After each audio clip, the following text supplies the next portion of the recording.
Good morning, everyone. Myself, Vinita Pathak from Army Institute of Education. I am here to discuss about the topic social learning. It's the topic taken from the subject in creating an inclusive school. So let's begin with our today's topic. What we are going to discuss today, we are going to discuss about introduction of social learning, SLT, which means social learning theory, basic concepts, modeling process, educational implications, procedure of conducting social learning in the classroom, benefits of social learning or group work. So let's begin with social learning. It means learning through social interaction with other people, and it focuses on the learning that occurs within a social context. Social learning requires attention to the person observed, remembering the observed behavior, and the ability to replicate or reproduce the behavior and motivation to act the same way. For example, a person is being socialized when he or she can adjust in the society and being following the norms and rules and regulation of the society. So what SLT says? SLT means social learning theory. It was formulated by Albert Bandura, a Canadian psychologist and most cited living psychologist of all time. He is recognized as originator of social learning theory and theory of self-efficacy. Now he gave some basic concepts. First was observational learning. SLT says that people can learn by watching other people performing the behavior and try to imitate them. Bandura in 1961 did an experiment with Bobo doll. Bobo doll is a doll which is having a weight in her bottom and it's a toy for the children and to Bobo doll to investigate whether a social behavior can be acquired. In this case, he experienced and observed the aggressiveness of child and adults, whether the child gets aggressive or not. Second, it was after studies Bandura was able to determine three basic models of observation of learning. First was live model. A live model involves real life situation or real person performing the behavior. A verbal model in which instruction involves the telling the details or description of behavior.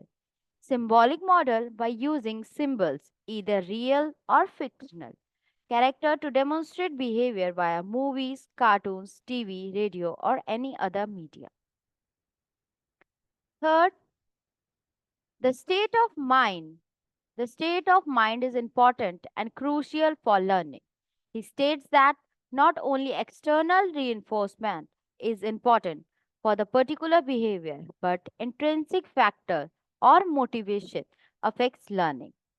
Fourth, learning does not mean that there will be a change in a behavior of an individual. Now, what was the modeling process? Let's begin with the modeling process. He stated that many behavior can be learned through modeling. For example, imitating the activities of their parents like shaving, behaving like them, imitating some activities of them, aggressiveness, moral characters, etc., can be learned by modeling and observing. But not all observed behavior can be learned effectively, nor learning can be necessarily results to behavioral changes. Now, what were the four steps? First was attention. Attention should be on a model and model should be interesting and no interpretation should be there. Second, retention. Retention of newly learned behavior is important. If retention is less, if retention is less, then you need to observe the model again. Reproduction. What is reproduction? Now you have to demonstrate the observed behavior and doing it again and again is important. Last but not least, what is motivation and how we can motivate others? Motivation helps to repeat the behavior and keep working on it. Here, Skinner's concept work If you perform good behavior, you will be reinforced and rewarded. But if your behavior is wrong or negative, you will be punished. Let's move ahead for some educational implications. What are the educational implications of social learning? First, it will build student observation. Student can learn simply by observation, helps to increase appropriate behaviors in children and also based on rewards. Rewards and motivation can be given instinct or external. Motivate student to perform good behavior. It will enhance their teamwork. It will also lead to future team leading skills. And what are the procedures? Procedure of conducting social learning in the classroom. First, we can make groups like we can do grouping. Grouping can be done homogeneously or heterogeneously. Grouping can be performed.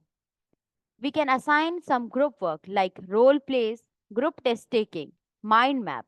Now, what is mind map? A mind map is a diagram used to visually organize information. We can create quizzes, we can give some assignment, and how the assignment will be provided.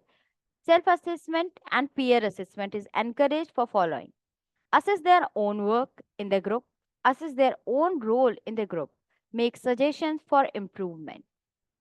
Now, in this, we have seen how the person is conducting or the teacher is conducting the group assessment and group work, role play, all the thing, how they are assessing.